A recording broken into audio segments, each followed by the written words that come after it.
Okay, another thing I'm going to send you is sheet protectors. We use them all the time in classes. Look, you can see my reflection. That's kind of funny.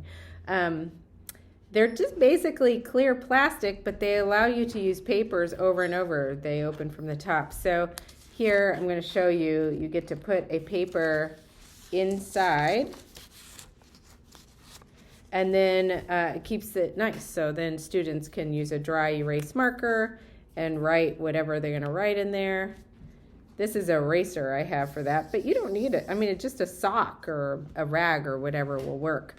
So these will be great. You can use them for math activities, for writing activities, puzzle, like things you want kids to practice over and over, like how to write certain words or addition facts or whatever it is. It just allows you to use papers again and again and again.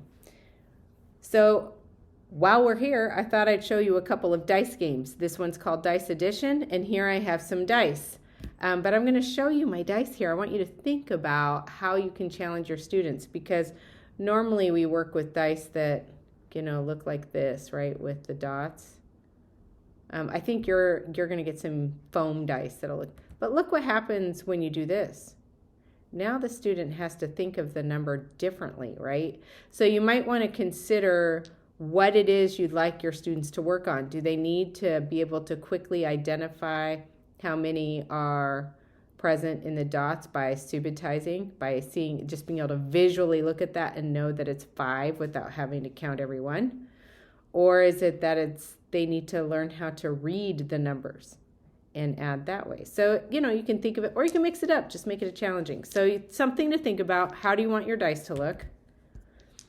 And then basically we roll the dice. We have a 5 and we have a 4. We're going to use them to fill in the blanks here. And obviously it doesn't matter which goes first or second, but you can decide some rules around it as you're playing the game.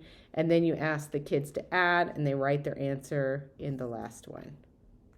So it's kind of a fun way to keep kids practicing their addition facts. It's a game. They like activities that are like games. It keeps it fun and interesting. So that's one activity. And then, of course, I can erase it. Another dice game that I'm going to send you. And I bet you're already thinking of a billion ways you can use dice to play games, help kids learn their math. All of a sudden, the numbers used over and over. And for this dice game, we're going to also incorporate these linking cubes, which I showed you in another video. So this one's called Roll and Build. You roll your dice. You see the largest number on this page is a 6, so you only need one dice. So I rolled a 4, put that over there. So I need to find a 4 on the page. There's one, and I can put 4 cubes, a tower, right on it. Now it's getting fun because you've got these towers, you're building, you're counting, you're rolling the dice. Here's another one. Oh, I rolled another 4. So I have to find a 4 on the page, put it on there, roll again. Could use a different dice and use numbers. There's a 6. Find a 6. 1, 2, 3, 4, 5, 6. I got to count them, put them on there. And you keep going until your page is filled. So you can see that that's a fun activity. Of course, there's a lot of games you can play using dice, and then you can use these covers for just about anything you want. So hopefully that helps.